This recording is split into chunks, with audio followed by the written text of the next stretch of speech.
KW, kisah hidup Nabi berdasarkan sumber klasik. 25. Kiamat. Salah satu pernyataan yang paling sering dikemukakan orang-orang kafir adalah bahwa seandainya Tuhan benar-benar ingin menyampaikan risalah kepada mereka, tentu Dia akan mengutus malaikat. Untuk hal ini, Al-Quran menjawab, kalau seandainya ada malaikat yang berjalan-jalan sebagai penghuni di bumi, niscaya kami turunkan dari langit kepada mereka seorang malaikat menjadi rasul. Ki 17:95. Turunnya Jibril dari waktu ke waktu tidak membuatnya menjadi seorang rasul dalam pengertian Al-Quran. Untuk menjadi rasul, perlu menetap di bumi, di tengah orang-orang yang menjadi sasaran risalah itu. Wahyu juga berkata, berkatalah orang-orang yang tidak mengharapkan pertemuannya dengan kami, mengapa tidak diturunkan kepada kita malaikat, atau mengapa kita tidak melihat Tuhan kita? Sesungguhnya, mereka memandang besar tentang diri mereka dan mereka benar-benar telah melampaui batas dalam melakukan kezaliman.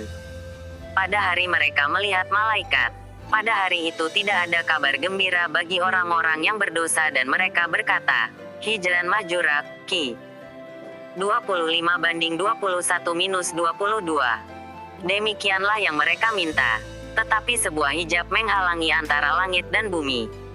Hal itu akan berakhir ketika terjadi benturan langsung dengan langit, yang menyebabkan kondisi duniawi ruang dan waktu lenyap. Bahkan bumi itu sendiri akan hancur berkeping-keping. Pada hari itu manusia akan seperti anai-anai yang bertebaran, dan gunung-gunung seperti bulu yang dihambur-hamburkan. Ki 101:4-5.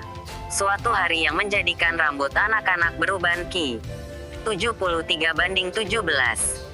Hari akhir ini dinyatakan berulang-ulang dalam Al-Quran. Itulah kiamat, yang telah dekat amat berat huru-hara bagi makhluk, yang di langit dan di bumi. Ki 7:187. Saat itu belumlah tiba, ketika kitab suci mengatakan bahwa waktunya dekat. Haruslah diingat bahwa, sesungguhnya satu hari di sisi Tuhanmu adalah seperti 1000 tahun menurut perhitunganmu. Ki pukul 22:47. Namun, masa kerasulan tidak lain hanyalah persiapan menghadapi kiamat. Ini sesuai hakikat segala sesuatu, bukan sesuatu yang duniawi saja, melainkan dalam konteks yang lebih luas. Sebab, jika ada campur tangan Tuhan untuk memantapkan sebuah agama baru, maka perlu ada perantara yang melintasi antara langit dan bumi.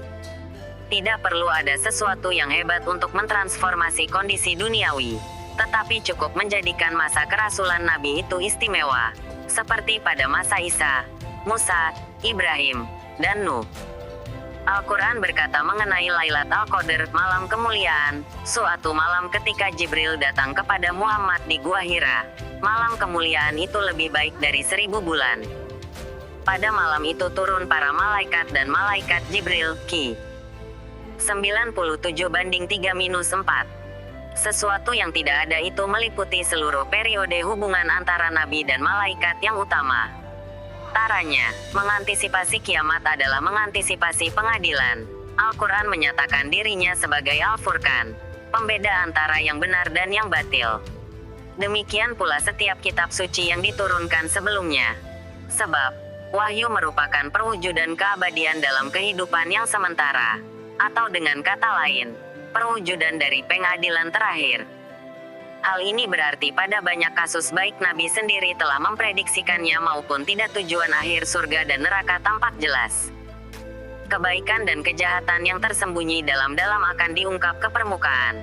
Kehadiran Rasul juga membawa dampak yang sama karena daya tarik dakwah Nabi telah mengeluarkan semua orang-orang yang mengingkarinya dan menarik orang-orang yang menerimanya ke dalam orbit kesempurnaannya. Segera dapat dipahami bahwa wahyu itu akan menyebabkan kebaikan itu mengatasi diri mereka. Namun, hal itu bukan hanya menyusahkan, melainkan juga mengejutkan banyak kaum mukmin. Beberapa orang yang selama ini dikenal orang baik, tiba-tiba menjadi sangat jahat. Al-Quran mengatakan bahwa mereka harus menerima hal ini karena ayat-ayat Al-Quran dapat meningkatkan perlawanan dari musuh terburuk mereka. Sesungguhnya dalam Al-Quran ini kami telah mengulang-ulangi peringatan-peringatan, agar mereka selalu ingat. Dan, ulangan peringatan itu tidak lain hanyalah menambah mereka lari dari kebenaran. Ki pukul 17.41. Dan kami menakut-nakuti mereka. Tetapi yang demikian itu hanyalah menambah besar kedurhakaan mereka. Ki 17:60. Sebelumnya, tak ada seorang pun yang tahu tabiat Abu Lahab yang sebenarnya.